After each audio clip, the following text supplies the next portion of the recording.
नमस्कार, मेरा नाम है नील। आज के एडिटोरियल एनालिसिस में हम चर्चा कर रहे हैं इंडियन एक्सप्रेस में आए फॉर ऑर्डर टू प्रिवेल संपादकीय का। लिखा है विवेक देबरॉय साहब ने, जो कि प्रधानमंत्री की इकोनॉमिक एडवाइजरी काउंसिल में सलाहकार हैं, आर्थिक सलाहकार हैं। ये संपादकीय बात कर रहा है भारत के 7वीं अनुसूची जो है। क्या है भारत की 7वीं अनुसूची? भारत की 7वीं अनुसूची जो शक्तियों का विभाजन करती है किन किन में, केंद्र और राज्यों के बीच। तो उसमें एक यूनियन लिस्ट, एक संघीय सूची है, एक स्टेट लिस्ट है और कुछ ऐसे सब्जेक्ट्स हैं जिसपे स्टेट या यूनियन दोनों कानून बना सकते हैं, कॉन्करेंट लिस्ट है। तो वो है 7वीं अनुसूची। इसमें सुधारों को लेकर ये संपादकीय लिखा गया है। हम देखेंगे इसमें बहुत सारी इधर उधर की बातें हुई हैं इस संपादकीय में। और सुषमा स्वराज साहिबा ने एक बार एक शेर कहा था मनमोहन सिंह के लिए कि तू इधर उधर की ना बात कर, ये बता कि काफिला क्यों लुटा। लेकिन यहाँ पर इधर उधर की बहुत बातें की गई हैं और कई बार इधर उधर की बात करने पर स्पष्ट होता है कि काफिला क्यों लुट रहा है। तो विवेक देबरॉय साहब बहुत सारी इधर उधर की बातें करेंगे। इसके माध्यम से हमें ये मौका मिलेगा कि हम इन उधर उधर की बातों पर नोट्स बना सकें। तो बिंदुवार चर्चा शुरू करते हैं। शुरुआत कर रहे हैं, विवेक देबरॉय साहब कह रहे हैं कि लॉ एंड ऑर्डर, कानून और व्यवस्था एक बहुत कॉमन युग्म है। युग्म यानी कि हमेशा साथ में उपयोग किए जाते हैं। तो कानून और व्यवस्था, कानून का अर्थ तो हम सब जानते हैं, लेकिन ये व्यवस्था क्या है? व्यवस्था फिर वो परिभाषित भी करते हैं कि व्यवस्था यानी यूं समझ लीजिए कि कोई भी व्यवस्था यानी कि वो चीज जो अव्यवस्था फैलने से रोक रही है। तो एक प्रकार से विलोम देकर वो किसी शब्द का अर्थ बताने की कोशिश कर रहे हैं। ठीक है, अभी कोई बहुत महत्वपूर्ण बात चल नहीं रही, अब शुरू हो रही है महत्वपूर्ण बात। वो कह रहे हैं कि व्यवस्था बनाने के लिए दो चीजों की आवश्यकता होती है, दो संस्थाओं की आवश्यकता होती है। किसी भी व्यवस्था में किन चीजों की आवश्यकता होती है? न्यायालय और पुलिस। इन दो संस्थाओं की बहुत महती भूमिका है। उसके बाद वो कहते हैं कि पब्लिक गुड की अक्सर बात होती रही है। अर्थशास्त्री इसकी बड़ी कठिन सी परिभाषा भी देते हैं, लेकिन पब्लिक गुड को हम आम भाषा में समझें तो क्या होता है?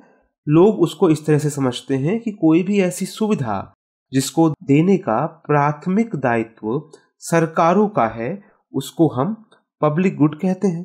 ठीक है, हमने कुछ दूसरे एडिटोरियल्स में इसकी टेक्निकल परिभाषा पर भी बात की हुई है, लेकिन यहाँ पर विवेक देबरॉय साहब कह रहे हैं कि मोटा मोटा अर्थ यही होता है पब्लिक गुड का, कि जिसको देने की प्राथमिक जिम्मेदारी सरकारों की होती है, गवर्नमेंट की होती है। यानी कि निजी क्षेत्र पर आश्रित नहीं होते लोग उस सुविधा के लिए। तो कह रहे हैं कि ठीक है, प्राइवेट सिक्योरिटी गार्ड को आप अपवाद के तौर पर छोड़ दें तो सब लोग मानेंगे कि लॉ एंड ऑर्डर, कानून व्यवस्था जो है वो एक पब्लिक गुड है। हम मानते हैं कि उसको देने की जिम्मेवारी जो है वो सरकारों की है। और यहाँ पे सरकार शब्द का मतलब केवल केंद्र सरकार तो हो नहीं सकता। वो कह रहे हैं कि आर्टिकल 246 ही बात करता है संविधान के शेड्यूल 7 की, जिसके अंतर्गत जो शक्तियां हैं विभाजित हैं केंद्र और राज्य के बीच। तो इसी बात को विवेक देबरॉय साहब दोहरा रहे हैं कि सरकार का मतलब तो उन 3 लिस्ट से यहाँ पे लगाया जाना चाहिए जिन लिस्ट के बीच ये शक्तियां विभाजित हैं। वो बात कर रहे हैं यूनियन, स्टेट और कॉन्करेंट लिस्ट की। अब वो कहते हैं कि हम तीनों लिस्ट की तरफ बढ़ते हैं। तीनों लिस्ट की तरफ बढ़ते हैं तो क्या पाते हैं कि देखिए, यूनियन लिस्ट में ऑर्डर का कहीं जिक्र नहीं है। हालांकि कानून व्यवस्था से जुड़ी कुछ बातें यूनियन लिस्ट में हैं। क्या है बातें? जैसे कि उसमें बात की गई है कि यूनियन लिस्ट के अंतर्गत केंद्र को यह हक है कि वो आर्म्ड फोर्स को, एक सशस्त्र बल को कहीं भी तैनात कर सकता है। क्यों तैनात कर सकता है? वहां पर जो सिविलियन पावर है, वहां की जो सरकार है, वहां पे जिन पर सुरक्षा का दायित्व है, उसकी सहायता के लिए। तो इस प्रकार के जो ताकत है वो केंद्र सरकार को मिली हुई है, क्योंकि यूनियन लिस्ट के अंदर बस इतना ही लिखा है। हालांकि व्यवस्था शब्द का वहां पे जिक्र नहीं है। व्यवस्था शब्द का जिक्र कहां पे है? स्टेट लिस्ट में। हम जानते हैं कि वहां राज्य की सबसे इंपॉर्टेंट पावर्स में से एक माना जाता है पब्लिक ऑर्डर। राज्य सूची को अगर आप खोल के देखें तो आप पाएंगे पहला, दूसरा और चौथा जो एंट्री है वो ही ऑर्डर से जुड़ी हुई है, पब्लिक ऑर्डर से जुड़ी हुई है, और पुलिस जो है वो राज्य सरकार के अधीन है। तो यानी कि यहां तक विवेक देवरॉय साहब क्या कह रहे हैं कि कानून व्यवस्था को देने की जिम्मेवारी जो है वो संविधान के अंतर्गत, संविधान की 7वीं अनुसूची के अंतर्गत, संविधान के आर्टिकल 246 के अंतर्गत, आर्टिकल 246 के अंतर्गत जो 7वीं अनुसूची है उसमें कहां पे दिया गया है, राज्य सरकार को उसकी प्राथमिक जिम्मेवारी दी गई है। उसके बाद वो कहते हैं कि ये जो बंटवारा है, इस बंटवारे के बीच जो है ये गवर्नमेंट ऑफ इंडिया एक्ट 1935 में है। कौन से बंटवारे के बीच, कि किन चीजों को केंद्र सरकार के अधीन या यूनियन लिस्ट में रखा जाए और किन चीजों को स्टेट लिस्ट में रखा जाए और किन चीजों को कॉन्करेंट लिस्ट में। तो कह रहे हैं कि ये जो बंटवारा है यूनियन और स्टेट का, राज्य और केंद्र का, ये बंटवारा आया 1935 के गवर्नमेंट ऑफ इंडिया एक्ट में और हूबहू उठाकर भारतीय संविधान में रख लिया गया। 1935 का वो कानून भारतीय संविधान में रख लिया गया। अब वो कह रहे हैं कि इस चीज को याद रखिए, इस इतिहास को याद रखिए, ये समझते हुए कि हर पब्लिक गुड जो है, हम कानून की बात कर रहे थे एक पब्लिक गुड के तौर पर, हर पब्लिक गुड जो है वो एक खास लेवल पर ही बेस्ट तरीके से लोगों तक पहुंचाया जा सकता है। और अभी अर्थ और स्पष्ट होगा।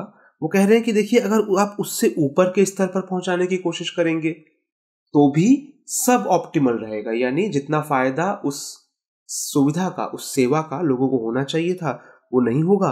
और अगर उससे नीचे के लेवल पर पहुंचाएंगे, उससे नीचे के लेवल पर उन सुविधाओं को लोगों को देने की कोशिश करेंगे तो भी उतना फायदा नहीं होगा।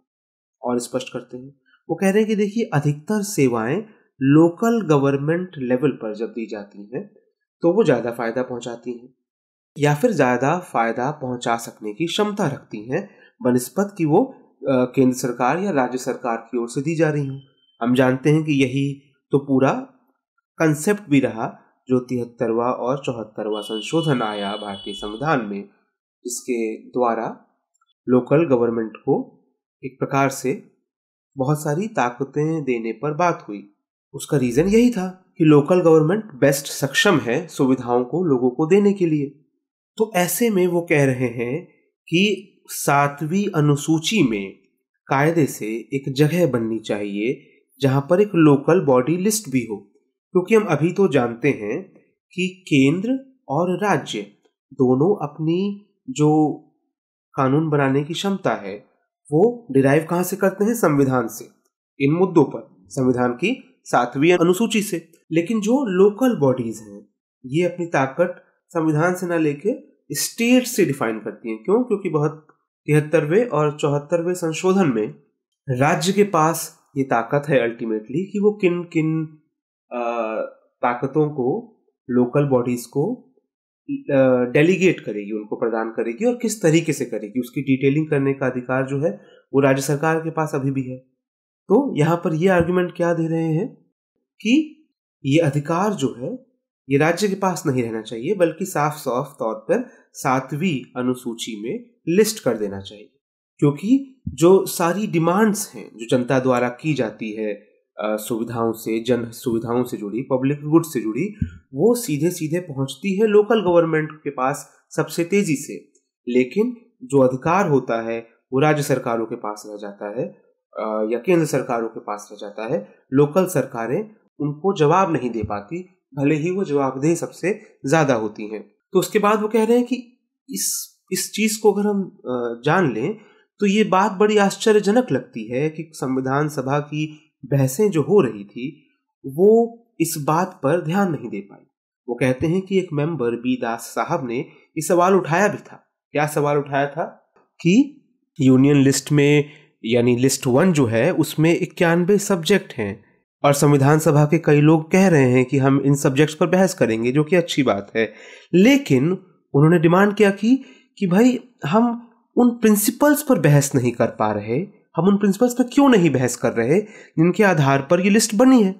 यानी कि बीदास साहब क्या कह रहे थे कि ये लिस्ट तो अंग्रेजों ने 1935 के एक्ट में अपनी जरूरतों के हिसाब से बनाई, हमें उनके आधारों पर, उनके प्रिंसिपल्स पर बहस करनी चाहिए। जिससे कि हमें मदद मिलेगी ये तय करने में कि क्या चीज़ यूनियन लिस्ट में हो, कॉन्करेंट में हो और स्टेट में हो, और हमें इन लिस्ट को बेहतर समझने का मौका मिलेगा। राजेंद्र प्रसाद साहब जो उस डिबेट को चेयर कर रहे थे, उन्होंने इस डिबेट को अलाउ करने से मना कर दिया और कहा कि बहस केवल इस बात पे होगी कि कौन सी चीज़ें किस लिस्ट में आ सकती हैं या नहीं आ सकती। हम इसके फलसफे पर, इसके दर्शन पर बहस नहीं करेंगे। उसके बाद ये बिंदु तब से फिर उठा फिर से राजमन्नार कमेटी द्वारा। राजमन्नार कमेटी जिसको अपॉइंट किया गया था डीएमके सरकार द्वारा तमिलनाडु में, जिसने 1971 में अंततः अपनी रिपोर्ट सौंपी और केंद्र राज्य संबंधों पर नए सिरे से एक बहस छेड़ी। नए सिरे से भी क्या, बल्कि पहली बहसें जो शुरू हुई वो इसी कमेटी की रिकमेंडेशंस के साथ और पहली एआरसी की रिकमेंडेशंस के साथ शुरू हुई थी। इस कमेटी ने क्या रिकमेंडेशन दी कि एक हाई पावर कमीशन बैठाया जाए जो कि 7वीं अनुसूची में जो लिस्ट है, कौन सी लिस्ट 1 और 3 केंद्र की और राज्यों की, उसमें सारी एंट्रीज को देखे और फिर से इनके रीडिस्ट्रीब्यूशन को या रीडिस्ट्रीब्यूट करने पर काम करें। उन्होंने कहा, उस कमेटी ने यह भी कहा, राजमन्नार कमेटी ने यह भी कहा कि भाई ऐसा कैसे हो गया कि 1935 में जो अंग्रेज ये रिकमेंडेशंस दे गए थे, मोटा मोटी हमने उन्हीं को स्वीकार कर लिया। हालांकि देखिए, हमने बार बार ये बात कह दी, संपादकीय चेताता है कि कोई ये ना समझे कि आज की जो 7वीं अनुसूची है वो बिल्कुल सेम है जो 1950 में ही थी। चीज़ें बहुत बदली हैं, लेकिन कैसे बदली हैं? अधिकतर चीज़ें राज्य से यानी कि स्टेट लिस्ट से कॉन्करेंट लिस्ट की तरफ मूव की हैं, यानी कि राज्य कमज़ोर हुए हैं। क्योंकि कॉन्करेंट लिस्ट में तो भले ही दोनों राज्य और केंद्र लॉ बना सकते हैं, लेकिन अगर कोई कॉन्ट्रडिक्शन होता है, कोई उलझन है, तो फिर केंद्र का लॉ सुपीरियर माना जाता है। तो यानी कि राज्य कमज़ोर हुए हैं, राज्य से कॉन्करेंट लिस्ट में बढ़े हैं जो आइटम्स हैं। उदाहरण के तौर पे यूनियन लिस्ट में 97 आइटम्स थे, राज्य की लिस्ट में 66 आइटम हुआ करते थे और कॉन्करेंट लिस्ट में 47 आइटम थे। और हाल के समय में हमने इनकी संख्या कैसे देखी कि यूनियन लिस्ट में बढ़कर वो 100 हो गए, राज्य की लिस्ट में घटकर वो 61 रह गए और कॉन्करेंट लिस्ट में बढ़कर वो 52 हो गए। तो हम देख रहे हैं कि राज्य की लिस्ट ने ही नुकसान झेला है, जबकि केंद्र और समवर्ती सूची कॉन्करेंट लिस्ट दोनों में ही इजाफा हुआ है। तो वही संपादकीय भी आगे कहता है कि ये जो मूवमेंट रहा है बड़ा लिमिटेड है एक तो मूवमेंट, और वो मूवमेंट भी सेंट्रलाइजेशन, केंद्रीयकरण की तरफ बढ़ा है, जैसे कि 1976 में बढ़ा था। तो यहाँ पर एक और, हम कह रहे थे ना कि बहुत इधर उधर की बातें होंगी, लेकिन वो हमारे लिए फायदेमंद ही होंगी। एक और इधर उधर की बात हो गई। 1976 में हम जानते हैं 42वां संशोधन हुआ। 42वें संशोधन में कई बातें हुई, लेकिन यहाँ जो बातें हो रही हैं वो बात हो रही है कि कुछ चीज़ें ट्रांसफ़र हुई। कहाँ से ट्रांसफ़र हुई? स्टेट लिस्ट से ट्रांसफ़र हुई कॉन्करेंट लिस्ट में। 5 चीज़ें ट्रांसफ़र हुई, महत्वपूर्ण 5 चीज़ें। कौन सी हैं? फॉरेस्ट, यानी इन 5 चीज़ों पर कानून बनाने का अधिकार कॉन्करेंट लिस्ट में चला गया, यानी अब केंद्र सरकार और राज्य सरकार दोनों बना सकते थे। पहले केवल राज्यों के पास अधिकार था। कौन कौन से आइटम्स हैं वो? Forest, education, protection of wildlife, weight और मेजर और सबऑर्डिनेट कोर्ट्स। तो ये 5 चीजें जो हैं ये किनके पास चली गई? कॉन्करेंट लिस्ट में चली गई। तो इस संपादकीय कह रहा है कि ये स्क्रूटनी की जरूरत है, किस आधार पर? फर्स्ट प्रिंसिपल्स के आधार पर। अब आप पूछेंगे फर्स्ट प्रिंसिपल्स क्या होता है? फर्स्ट प्रिंसिपल्स ज्यादा समझने की जरूरत नहीं है। दर्शन का एक नियम होता है जिसमें कुछ चीजों को आदि तत्व माना जाता है। एरिस्टोटल की जो फिलॉसफी है उससे जुड़ा, उस दर्शन से जुड़ी ये बात मानी जाती है, यानी कि हर नियम में कुछ पहले असूल होते हैं, आदि तत्व होते हैं, फर्स्ट प्रिंसिपल्स होते हैं, जिसके आधार पर आगे के नियम बने होते हैं। तो वो कह रहे हैं कि स्क्रूटनी होनी चाहिए 7वीं अनुसूची की, और हमें जानना चाहिए कि आदि नियम, आदि तत्व ये नहीं है कि देश ज्यादा केंद्रीयकरण की तरफ बढ़ेगा, ये कोई तय नियम नहीं है। तो हर एंट्री को अलग अलग देखना पड़ेगा कि इसकी कहाँ सहूलियत बनती है। अब एक और इधर उधर की बात कर लेते हैं। हमने बात की कि तय नहीं है कि केंद्रीयकरण हो, तो फिर क्या तय है? कैसे तय हो कि क्या चीज यूनियन लिस्ट में रहे, स्टेट लिस्ट में रहे और कॉन्करेंट लिस्ट में रहे? मोटा मोटा माना गया कि संविधान सभा ने ये बात मानी कि यूनियन लिस्ट में, संघीय सूची में वो चीज़ें रहें जहाँ पर देश भर में एक प्रकार की समानता होना असेंशियल है, आवश्यक है, अवश्यम भावी है। समानता को अवश्यम भावी माना गया नियमों में पूरे देश में, तो उसको यूनियन लिस्ट में रखा जाए। जहां पर समानता हो तो अच्छा है, लेकिन वो अवश्यम भावी नहीं है, तो उसको रखा जाए कॉन्करेंट में। और जो चीजें जिनमें नियमों में पूरे देश में एक रूपता ना तो आवश्यक है और ना ही अवश्यम भावी है, बल्कि जरूरत है कि वो लोकल या क्षेत्रीय चीजों का ध्यान रख के नियम बने उस चीज में, तो उसको रखा जाए स्टेट लिस्ट में। तो बेसिकली चीजों में यूनिफॉर्मिटी हो या एक समानता हो कि नहीं, इस आधार पर संविधान सभा ने तय किया था कि हम डिवीजन करेंगे। तो ये मोटी मोटी बात मानी जाती है, इसको पूरी तरह से फॉलो नहीं किया जा सका, क्योंकि इस आधार पर लोगों ने कहा कि भाई फिर जो कानून है, लॉ एंड ऑर्डर है, कानून व्यवस्था है, वो तो कॉन्करेंट लिस्ट में होनी चाहिए थी, क्योंकि कुछ समानता, कुछ एक रूपता की आवश्यकता तो है ही। तो इस तरह की बहसें होती रहती है। तो फिर संपादकीय आगे क्या कह रहा है? संपादकीय कह रहा है कि देखिए, पुलिस जो है वो अभी पूरी तरह से राज्य लिस्ट में है, राज्य की सूची में है, और राज्यों ने बहुत बुरा रवैया अपनाया है 2006 का जो सुप्रीम कोर्ट की रूलिंग आई थी पुलिस रिफॉर्म्स लागू करने को लेकर। यानी एक और इधर उधर की बातचीत, ये बिल्कुल इधर उधर की बातें नहीं है, हमारी जानकारी के लिए जरूरी बातें ही हैं, लेकिन इसके बहाने हम डिटेल में कुछ डिस्कस कर ले रहे हैं।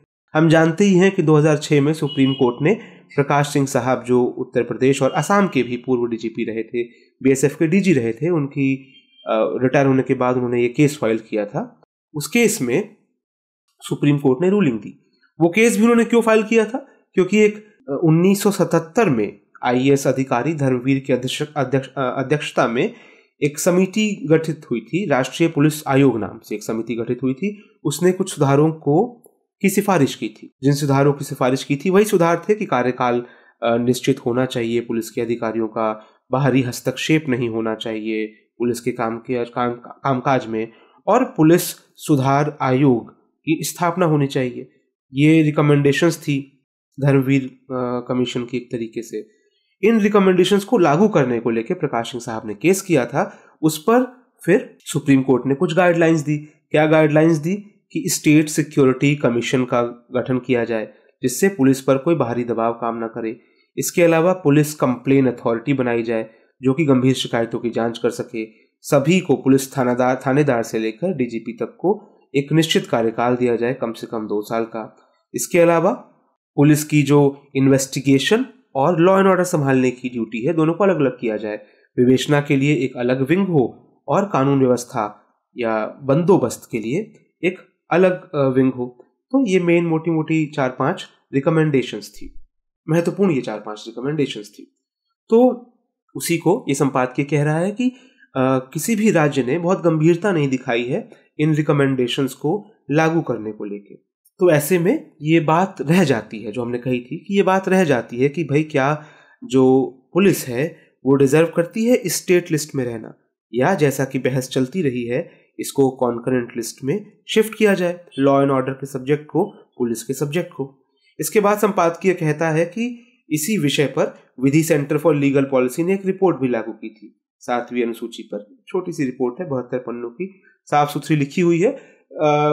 मुख्य बात वो भी यही कहती है कि हमें फिर से उन आधारों को स्पष्ट करना होगा जिस पर 7वीं अनुसूची के अलग अलग सब्जेक्ट्स बटे हुए हैं, और बदलती परिस्थितियों के आलोक में उन सब्जेक्ट्स को हमें फिर से पुनर्नियोजित करना होगा। यही बात हाल ही में एनके सिंह, जो 15वें वित्त आयोग के चेयरमैन थे, उन्होंने भी ये बात बोली है।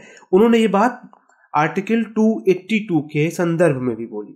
एक और बात इधर उधर की, आर्टिकल 282 क्या कहता है कि केंद्र और राज्य किसी भी मद में पैसों का आवंटन कर सकते हैं, इस बात से फ्री होकर, मुक्त होकर कि वो चीज उनके, वो सब्जेक्ट जो है वो उनके लिस्ट में आता है कि नहीं। या आप आप पूछेंगे इसमें समस्या क्या है? समस्या ये है कि कहा जाता है कि भाई फाइनेंस कमीशन कहता है कि राज्यों को केंद्र इतना पैसा देगा, एक सर्टेन लिमिट 40%, 41%, हर वित्त आयोग इस चीज को बदलता है।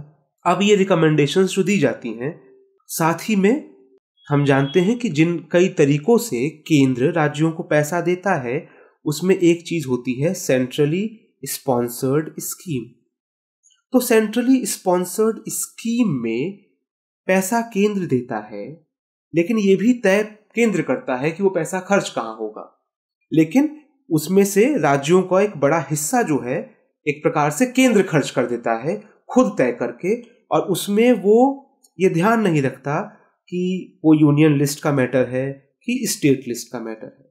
हम बहुत डिटेल में नहीं जाएंगे, बस हम यही कह रहे हैं कि एन.के. सिंह साहब ने कहा कि पार्लियामेंट को इस चीज पर सोचना चाहिए, आर्टिकल 282 को और 7th शेड्यूल को इस चीज के आलोक में फिर से सोचना चाहिए कि क्या राज्य की शक्तियों का हनन तो नहीं हो जाता इस पूरी बातचीत में, या फिर अगर केंद्र के लिए बहुत आवश्यक है कुछ योजनाओं में पैसा देना तो ये क्लियर किया जाए कि वो कानूनी रूप से जस्टिफाइड भी लगे। ऐसा ना लगे कि स्टेट लिस्ट के सब्जेक्ट पर केंद्र अपने मत को थोप रहा है राज्यों पर। तो उसके बाद संपादकीय कहता है कि 1983 का सरकारिया कमीशन और 2002 का national commission to review the working of constitution, इन दोनों कमीशंस ने इस पर बात नहीं की। उसने बात नहीं की तो हम भी बात नहीं कर रहे। महत्वपूर्ण चीजें थी ये भी, लेकिन किसी और संपादकीय में आएगी तो बात करेंगे। बहरहाल संपादकीय कंक्लूड होता है इस बात से कि बेहतर सरकारी कामकाज के लिए, बेहतर गवर्नेंस के लिए ये जरूरी है कि 7वीं अनुसूची को फिर से पुनर्परिभाषित करने पर काम हो, और जो केशव नंदा भारती जजमेंट के बाद 1973 के बाद जो बेसिक स्ट्रक्चर डॉक्ट्रिन है वो भी इसके आड़े नहीं आएगी, क्योंकि हम बेसिक स्ट्रक्चर को चेंज करने की बात नहीं कर रहे हैं। पूरे संपादकीय में बार बार बोला गया है कि जो डिवीजन है ये डिवीजन के साथ समस्या नहीं है, इस डिवीजन का आधार क्या हो, पहला उस आधार पे समस्या है और दूसरा इसके पुनर्मूल्यांकन की आवश्यकता है। तो इस संदर्भ में हमें इस संपादकीय को याद रखना है। उसमें जिक्र हुआ कानून व्यवस्था का, उसमें जिक्र हुआ जो 15वें वित्त आयोग के चेयरमैन एन.के. सिंह ने कहा है, इन दो मुख्य बातों का जिक्र हुआ है। यही था आज का संपादकीय। मिलते हैं कल एक अन्य महत्वपूर्ण संपादकीय के साथ, तब तक के लिए नमस्कार।